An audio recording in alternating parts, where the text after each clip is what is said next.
Buenas chicos, este es el segundo vídeo del tema 4 y bueno, vamos a continuar donde lo dejamos en el vídeo anterior. Estábamos en el tema del agua, aunque bueno, vamos a hacer un breve repaso de esta última parte del tema sobre el agua, ¿vale? Que es bastante importante, que es bastante posible, ¿no? Que caiga alguna pregunta tanto en mis exámenes como en selectividad de este tema, así que nada, vamos a hacer un breve repaso y luego ya nos metemos en el tema principal, por así decirlo, del que va este vídeo, que es, por un lado, continuar hablando de la influencia del medio natural en la actividad humana en España, ¿vale? Hemos estado hablando del relieve, del clima, en el anterior vídeo, del agua también.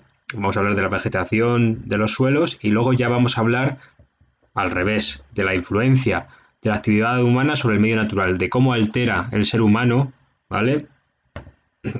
Cómo contamina, pero también cómo protege el ser humano el medio ambiente, ¿vale? Ahora, de momento, en el anterior vídeo y aquí, al principio, en este vídeo, estamos hablando de cómo afecta el medio ambiente al ser humano. Pues como digo, después hablaremos de cómo afecta el ser humano al medio ambiente. Vale. Vamos a empezar, como digo, repasando un poco el tema del agua. Y nos habíamos quedado lo último que dimos fue cómo se aprovechaban los recursos hídricos, ¿vale? El agua que tenemos en España. ¿Qué se hace? ¿Cómo se aprovecha? ¿Cómo se almacena? ¿Cómo se gestiona? ¿Cómo se transporta? ¿Vale? Todo eso, ¿cómo se trata? Para ser consumida, claro, porque el agua no se puede consumir tal cual, hay que tratarlo antes, ¿vale? Hay que potabilizarlo o en el caso de que lo necesitemos para regar cultivos, no hace falta potabilizarlo, pero sí que hay que tratar de alguna manera el agua, ¿vale? Por lo tanto, todo eso se hace a través de las siguientes infraestructuras.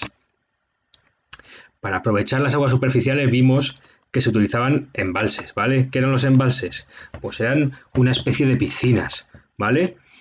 Los embalses eran agua almacenada. ¿Y cómo se almacenaba ese agua? ¿Cómo se producía ese almacenamiento? Pues colocando una barrera, ¿vale? Una presa, se le llama a veces también, en una parte del curso del río, ¿vale? Sobre todo en una parte del curso del río que esté en pendiente, ¿vale? ¿Por qué? Porque como dijimos, eso se hacía para, ya que ponían la presa, para instalar una central hidroeléctrica y aprovechar la fuerza del agua en esa zona, ¿vale? Porque la fuerza del agua es mayor cuando cae de una zona elevada a una zona más baja, pues cae una especie de cascada y entonces el agua toma fuerza mientras cae, ¿vale? Por lo tanto se aprovecha eso para producir energía. Luego también vimos que los embalses se utilizaban para el regadío agrario, para el abastecimiento de las ciudades y las industrias, ¿vale? Había muchísimos embalses en España, más de 1300. Sin embargo, últimamente, en las últimas décadas, pues bueno, hay uno muy grande que se construyó, que fue el de La Serena, que se construyó en 1990, pero en los últimos tiempos pues se ha dejado de construir embalses por los fuertes costes que suponen, ¿vale? Y por algunos tipos de problemas que vimos también, ¿vale? Por la acumulación de sedimentos en el fondo de ellos, ¿vale? Porque implica también cuando construyes un embalse, muchas veces haces que el nivel del agua aumente muchísimo y eso puede llevar a que se inunden pueblos que igual están en un valle, pues se aumenta el nivel el caudal del río en esa zona y se puede inundar un pueblo, ¿vale? Y hay que desalojarlo, ¿vale? Por ese tipo de problemas, pues han dejado de construir embalses. Los embalses más grandes que hay en España, el embalse de La Serena, ¿vale? Aquí en Badajoz, el río Zújar, que es un afluente del Guadiana, ¿vale? El de Alcántara, aquí en el río Tajo, en la provincia de Cáceres, y el de la Almendra, en el río Tormes, que es un afluente del río Duero y que se encuentra en la provincia de Salamanca, ¿vale? Para distribuir el agua contamos con canales de distribución, ¿vale? Y también existe una especie de canalización que lo que hace es llevar agua de unas cuencas a otras. Vimos que había cuencas excedentarias, ¿vale? Que tenían bastante agua, que tenían bastante agua disponible para satisfacer las necesidades de las actividades económicas y de la gente que vivía dentro de esa misma cuenca, ¿vale? Esos eran las cuencas excedentarias, y luego había cuencas deficitarias, ¿vale? Cuencas en las que el agua apenas satisfacía las necesidades. El agua disponible que había en esta cuenca de los ríos, de las aguas subterráneas, no era suficiente, ¿vale? O apenas era suficiente para satisfacer las necesidades de los hogares, de las ciudades, ¿vale? De las industrias, ¿vale? De las actividades económicas que había en esta zona, ¿vale? Por lo tanto, existen trasvases. El trasvase más importante es el trasvase del Tajo de la cuenca del Tajo a la cuenca del Segura, ¿vale? De la cuenca del Tajo, que es una cuenca excedentaria, a la cuenca del Segura, que es deficitaria, ¿vale? Se hacía, como vimos, desde ciertos embalses en Guadalajara y Cuenca hasta el río Segura, ¿vale? Su paso por Albacete, y que, aunque es un río que luego pasa por la región de Murcia mayormente, ¿vale? Luego, para aprovechar las aguas subterráneas se utilizan pozos y galerías. ¿Cómo se aprovecha el agua de mar y el agua salobre, el agua de los lagos salados? ¿Vale? Pues a través de plantas desalinizadoras, ¿vale? Que lo que hacen es que permiten, se trata el agua, ¿vale? Se le quita la salmuera, como se llama, y se permite su uso para consumo doméstico, para consumo industrial y agrícola. Sin embargo, no existe todavía un proceso de desalinización que sea lo suficientemente rentable como para hacerlo a gran escala, ¿vale? Solamente del agua que consumimos aquí en España, tanto la gente normal como las industrias, como las actividades económicas, solamente el 3% viene de la desalinización o desalación de agua salada, ¿vale? La mayor parte viene de agua dulce, de ríos y de lagos y humedales, ¿vale? Luego están las aguas residuales, que son tratadas en ERAR, estas estaciones de regeneración de aguas residuales, ¿vale? Para reutilizarlas en actividades que no requieren agua potable, ¿vale? Este agua no es para beberla, ¿vale? Después de tratada, pero sí con ella puedes regar al final cultivos, ¿vale? Alimentar también caudales de ríos y acuíferos, ¿vale? Aunque tendría que ser más tratada para ser consumida por los seres humanos. Luego existen plantas potabilizadoras, ¿vale? Que tratan el agua que se va a consumir, que se va a beber por parte de los seres humanos, ¿vale? Y no sé, aparte de filtrarla para quitar todas esas partículas sólidas que tiene ese agua, ¿vale? Que está muy turbia, ¿vale? Se le desinfecta con cloro y otros componentes para eliminar las bacterias y otros microorganismos y evitar que tengamos enfermedades cuando bebemos el agua, ¿vale?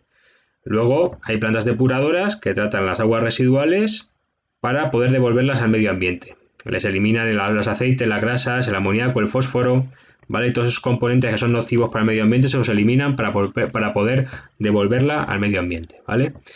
Bueno, ¿quién gobierna sobre las aguas en España? ¿Vale? ¿Cómo se regulan? ¿Quién toma las decisiones sobre la gestión del agua aquí en España? Pues existe una ley de aguas, ¿vale?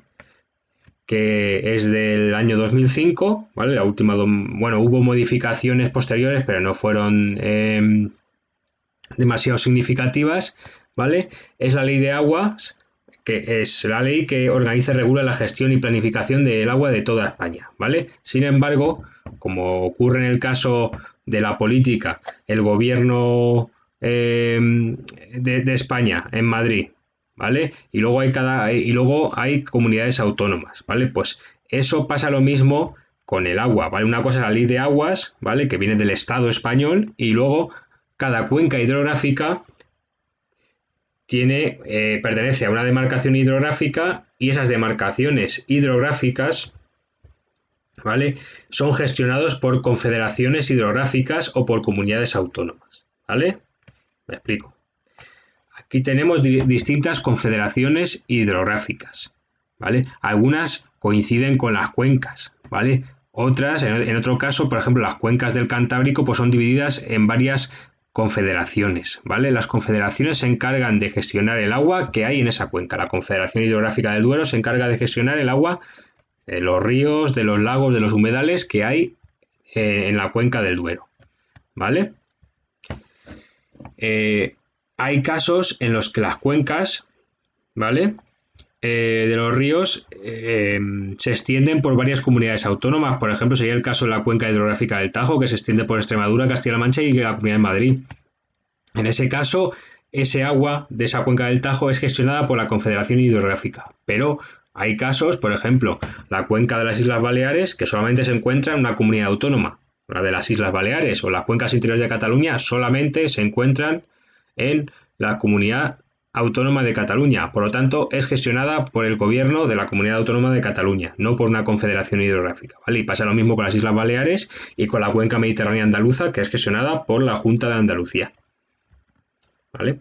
Y entonces, cada demarcación hidrográfica tiene un plan hidrológico de cuenca, ¿vale? Que lo elabora la Confederación Hidrográfica que hemos mencionado o los gobiernos de las comunidades autónomas también, ¿vale? Y en ese plan hidrológico de cuenca, pues se compila todos los recursos hídricos que hay, las necesidades que hay, las obras que hacen falta hacer, ¿vale? Para gestionar el agua, todo eso.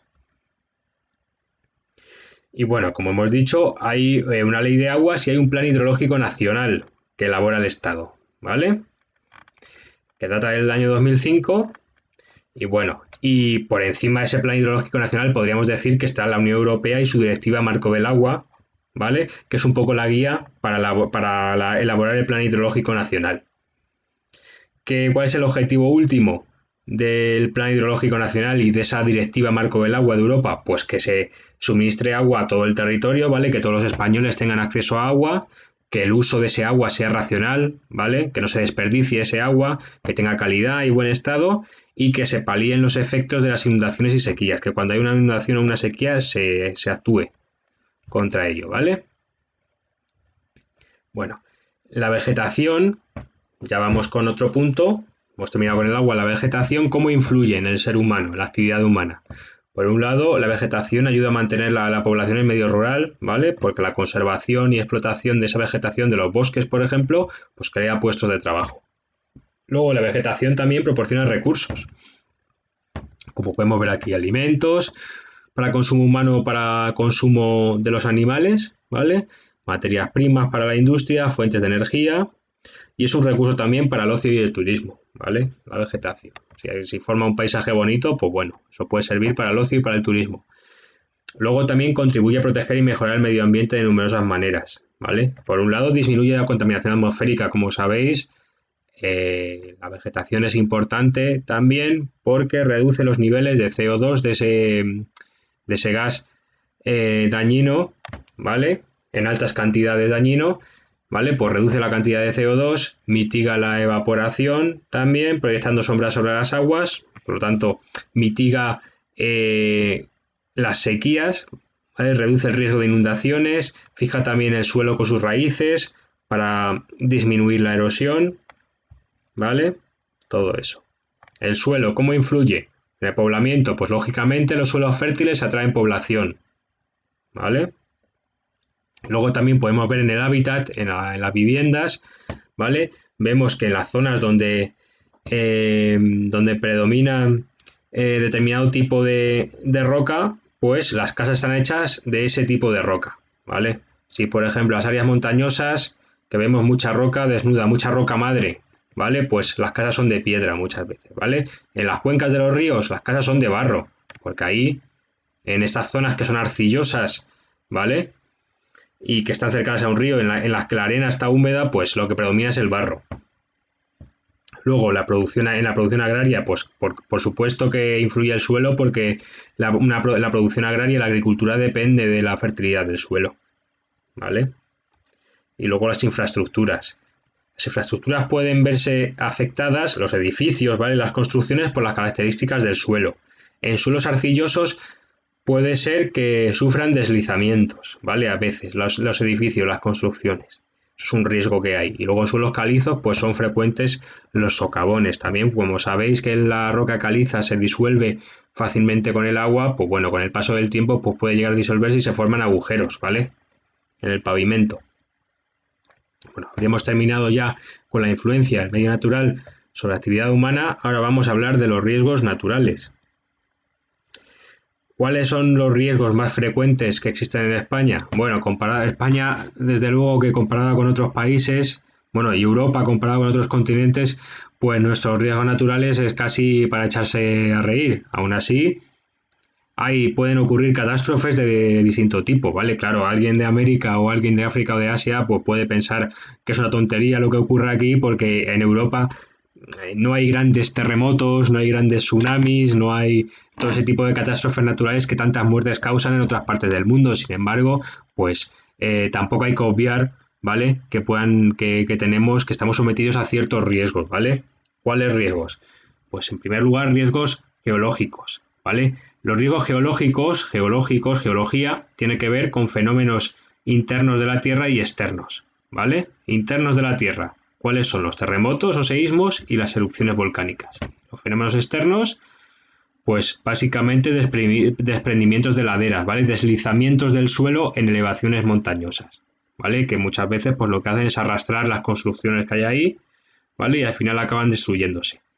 Los terremotos, ¿dónde afectan? Pues sobre todo al sur y sureste de la península, ¿vale? El terremoto más famoso que ha ocurrido en España en los últimos años, ¿vale? Fue el de Lorca, en Murcia. Afecta sobre todo al sur y sureste de la península ibérica, ¿por qué? Porque es una zona de contacto entre las placas africana y euroasiática, ¿vale?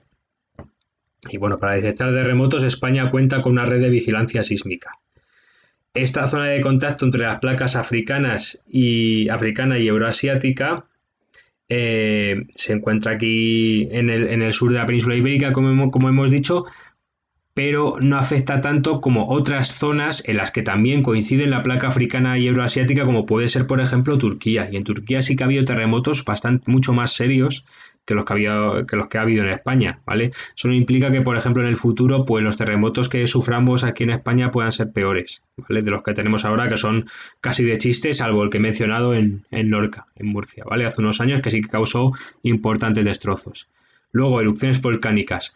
¿Dónde afectan? Pues únicamente a las Islas Canarias, ¿vale? La Palma, El Hierro, Tenerife, Lanzarote, que son los únicos enclaves, las únicas partes de España, ¿vale? En las que hay zonas volcánicas activas, ¿vale?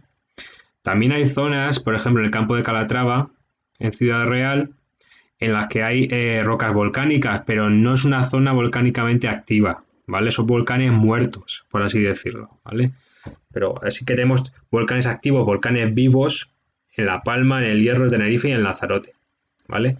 Y luego, por último, los movimientos de ladera, pues como decía, pueden suponer deslizamientos del suelo en regiones húmedas, sobre todo con fuertes pendientes, con prados y hierbas que no sujetan suficientemente el suelo, o desprendimientos de rocas en elevaciones montañosas también pueden afectar, ¿vale? ¿Dónde afectan? Pues sobre todo en zonas de pendiente. ¿Dónde están las zonas de pendiente? Pues en grandes cordilleras, pero luego también en la depresión del Guadalquivir, ¿vale?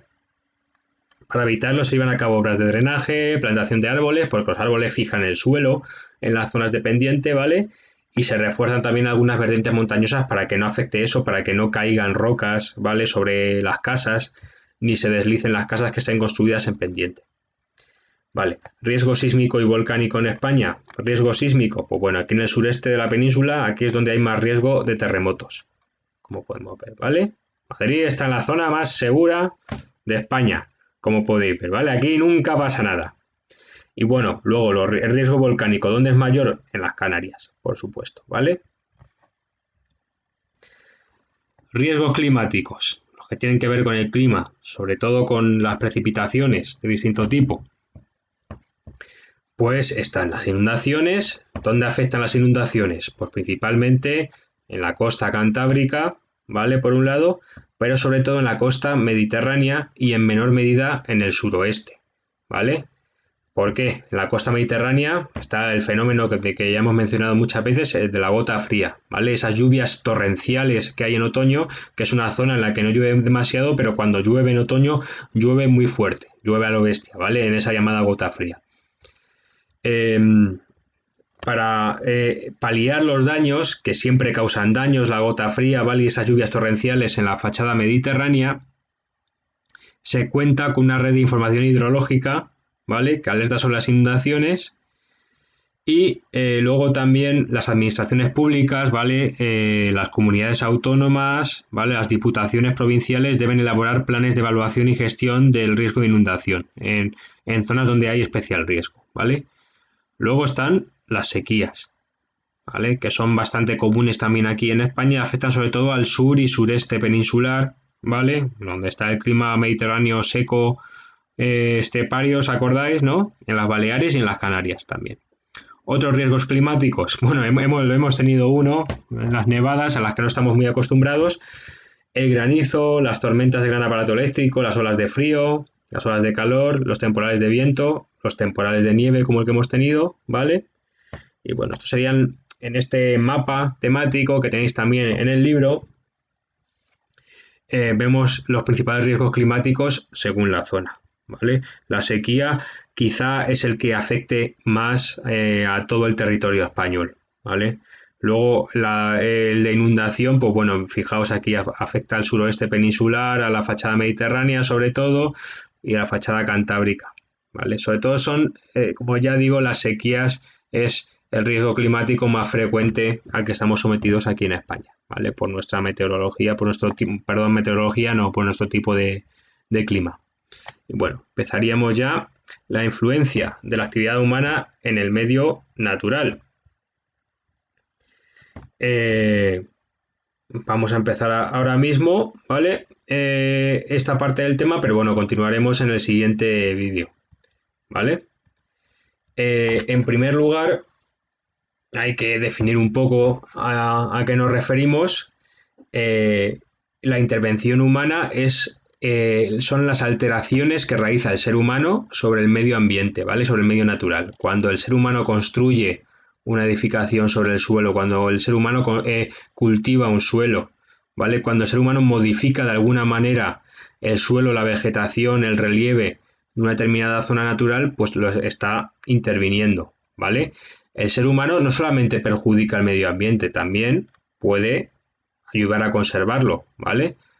Por un lado perjudica el medio ambiente, pero por otro lado también intenta solucionar esos problemas que él mismo, el ser humano, ha creado, ¿vale? Lleva a cabo políticas y actuaciones para combatir esos mismos problemas medioambientales y proteger la naturaleza, como pone aquí, ¿vale? ¿En qué consisten principalmente los problemas que el ser humano causa al medio ambiente? Pues en la sobreexplotación, explotación del medio por encima de su capacidad de regeneración, ¿vale? Malgastar el agua, ¿vale? Sobreexplotar la vegetación de una zona, ¿vale? Sobreexplotar los suelos, ¿vale? Deforestar una zona, aprovechar tanto la vegetación de una zona que al final no quede casi nada, ¿vale? Sobre explotación del suelo me refiero a cultivar en un suelo repetidamente hasta que el suelo se empobrece. Luego también contamina o añade componentes de residuos, tanto sólidos como líquidos o gaseosos, ¿vale? En una cantidad que el medio al final no la puede asimilar y al final acaba afectando al medio, ¿vale? Residuos sólidos, plástico, líquidos, aceites, grasas de la industria, ¿vale? Desechos urbanos de las ciudades y de otros núcleos de población, gaseosos, por supuesto, la contaminación atmosférica de las industrias, del transporte en las ciudades, ¿vale? Y luego también destruye elementos medioambientales, destruye bosques, ¿vale? Destruye suelos, etcétera. La preocupación por el medio ambiente no estuvo siempre presente, ¿vale? Es algo relativamente moderno, ¿vale? Si miramos toda la historia de la humanidad. Fue sobre todo a partir del siglo XIX cuando ya se desarrolló bastante la revolución industrial, ¿vale? Cuando empezaron a aparecer cierta gente que se empezó a preocupar por el medio ambiente porque empezó ya a ver claramente como la contaminación atmosférica, como el vertido de desechos a los ríos afectaba al medio ambiente, ¿vale? Alteraba el paisaje, ¿vale? Destruía espacios naturales, ¿vale? Afectaba también a la salud de la gente y algunos de ellos empezaron a defender la conservación de la fauna y de la flora, ¿vale? Al principio eran pocos los que lo defendían, pero bueno, con el tiempo pasaron a ser más, ¿vale? Y tomaron fuerza sobre todo a finales de los 60 y principios de los 70, ¿vale? Cuando aparecieron movimientos ecologistas fuertes, como Greenpeace, ¿vale? Es uno de los más conocidos y apareció en 1971, ¿vale? En España en concreto, desde el siglo XIX hubo algunos órganos e instituciones que se encargaron de la protección de los bosques, sobre todo, ¿vale? Eso fue la principal preocupación que hubo al principio aquí en España, dentro de esta preocupación medioambiental, que ya os digo que es una cosa muy minoritaria, pero bueno, en España ya hubo una Dirección General de Montes que se encargaba de conservar los bosques en 1833, ¿vale? Y luego en los años 70, al tiempo que en la Comunidad Económica Europea se comenzaba a tratar la necesidad de preservar el medio ambiente y España, que quería formar parte de esa Comunidad Económica Europea, de la que todavía no formaba parte y empezó a formar parte, valga la redundancia, en 1986, pues en el año 71 en España se creó el ICONA, ¿vale? El Instituto de Conservación de la Naturaleza. Y ya en 1978 la Constitución, todavía hoy vigente, establece su artículo 45 que todos los españoles tienen derecho a disfrutar de un medio ambiente adecuado y además también introduce el concepto de delito ecológico, ¿vale? Fija sanciones para quienes atenten contra el medio ambiente. En general, la política medioambiental que sigue España pues se encuentra dentro del marco de compromisos internacionales, como puede ser, por ejemplo, el Protocolo de Kioto para reducir los gases de efecto, los gases que afectan a la capa de ozono, ¿vale? Y los gases de efecto invernadero, ¿vale? Eso es un compromiso internacional. Y luego también está la directiva de la Unión Europea, las directrices que pone la Unión Europea y bueno, España pues sigue esas directrices, ¿vale? Como forma de la parte de la Unión Europea. Bueno, el objetivo de la política medioambiental es alcanzar un desarrollo sostenible. No se trata de dejar de contaminar de golpe, eso es imposible porque dependemos mucho de muchas actividades que son contaminantes, ¿vale? Necesitamos luz, necesitamos electricidad y la producción de luz y electricidad contamina, ¿vale? Entonces, ¿de qué se trata la política medioambiental? Pues de alcanzar un desarrollo sostenible, ¿vale? Con el tiempo, de progresivamente reducir la emisión, por ejemplo, de gases contaminantes, reducir la emisión, el vertido de residuos al medio ambiente, ¿vale? Todo eso poco a poco ¿para qué? Pues para que las generaciones del futuro puedan seguir aprovechándose del medio ambiente como lo hacemos nosotros, puedan seguir disfrutando del medio ambiente y de sus recursos como lo hacemos nosotros, ¿vale? Porque necesitamos del medio ambiente, necesitamos de la naturaleza para sobrevivir, por supuesto, ¿vale? Pues para que las generaciones futuras puedan seguir haciendo eso, ¿vale? Para ello, pues hay una serie de objetivos. Por un lado, prevenir la degradación del medio ambiente, prevenir, ¿vale? Adelantarse a los problemas, ¿vale? ¿Cómo? Pues cuando se van a construir infraestructuras, cuando se van a extraer, por ejemplo, minerales de una mina o recursos de todo tipo de una zona, pues estudiar su impacto medioambiental, ¿vale? Luego también concienciar a empresas, incentivar a que las empresas respeten el medio ambiente y también a la ciudadanía, ¿vale? Para que sea responsable con el medio ambiente mediante campañas de concienciación, ¿vale? O sensibilización. Luego, eso es prevenir. Luego, cuando el problema ya está presente, ¿vale? Cuando el daño ya está hecho, pues solucionar esos problemas medioambientales, ¿vale? Promulgando normas y sanciones, recuperando zonas degradadas, ¿vale? Y luego, por último, conservar los espacios naturales mediante una red de espacios protegidos. Eso serían un poco los distintos objetivos de la política medioambiental, ¿vale? Bueno, con esto habríamos terminado ya por hoy. En el siguiente vídeo continuaremos explicando las distintas formas que tiene el ser humano de alterar el medio ambiente, ¿vale? Y bueno, nada, ya os mandaré unos ejercicios a través de raíces. Nos vemos, un abrazo.